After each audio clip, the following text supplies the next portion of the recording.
What if I told you one of YouTube's biggest stars just spent over $100 million to create a show that's now being dragged across the internet as his biggest failure?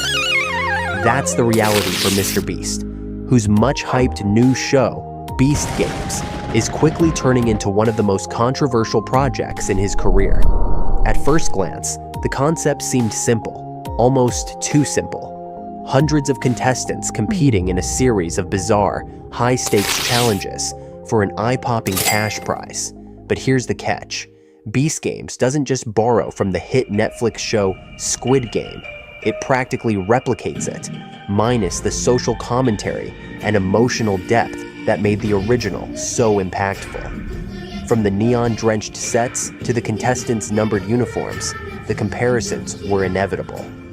But while Squid Game used its deadly challenges to critique societal inequality and greed, Beast Games offers little more than flashy visuals and human suffering as spectacle. It's like someone stripped the soul out of Squid Game and left behind only the shock value. The backlash was swift. Critics tore into the show almost immediately after the first episodes dropped. The Guardian called it a shallow attempt to capitalize on desperation, while Rolling Stone described it as humanity at its worst, masked as entertainment. Even IGN, a platform that rarely makes waves in cultural criticism, gave it a scathing review, calling it devoid of meaning, heart, or purpose. So, what went so wrong?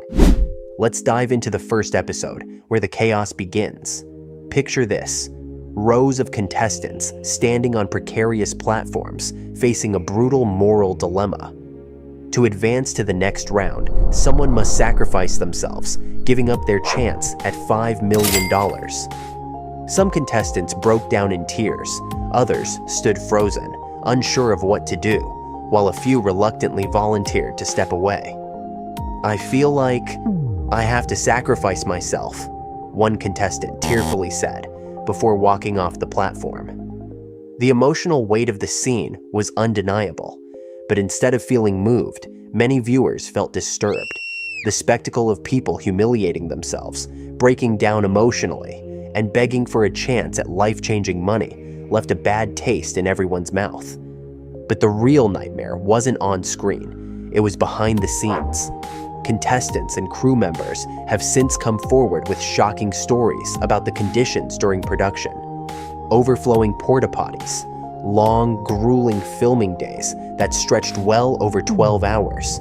Contestants denied access to necessary medications, like insulin. One particularly horrifying account described a contestant curled up in a sleeping bag, soaked in human waste, because they had no other options.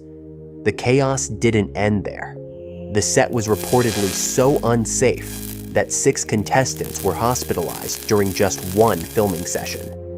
In one incident, a 6-foot piece of the set collapsed, injuring a crew member so severely they had to be rushed to the hospital. And if that wasn't enough, reports of unsafe working conditions for the crew, like electrical equipment submerged in water during a rainstorm, painted a picture of a production that was rushed, chaotic, and dangerous. Before the first episode even aired, Beast Games was already facing a lawsuit. 5 contestants filed claims against MrBeast and Amazon, alleging mistreatment, failure to pay minimum wages, and unsafe working environments. For a show with such a massive budget, it seems shocking that basic safety and fairness weren't priorities. And here's the thing, this isn't entirely new for MrBeast. His content has always pushed boundaries, but earlier in his career, the risks were mostly self-inflicted. Remember when he counted to 200,000 on camera or said Logan Paul 100,000 times in a row? It was harmless and quirky, a guy pushing his limits for fun. But somewhere along the way, his approach shifted. The focus became less about himself and more about dangling massive amounts of money in front of people willing to endure humiliation and suffering for a shot at it.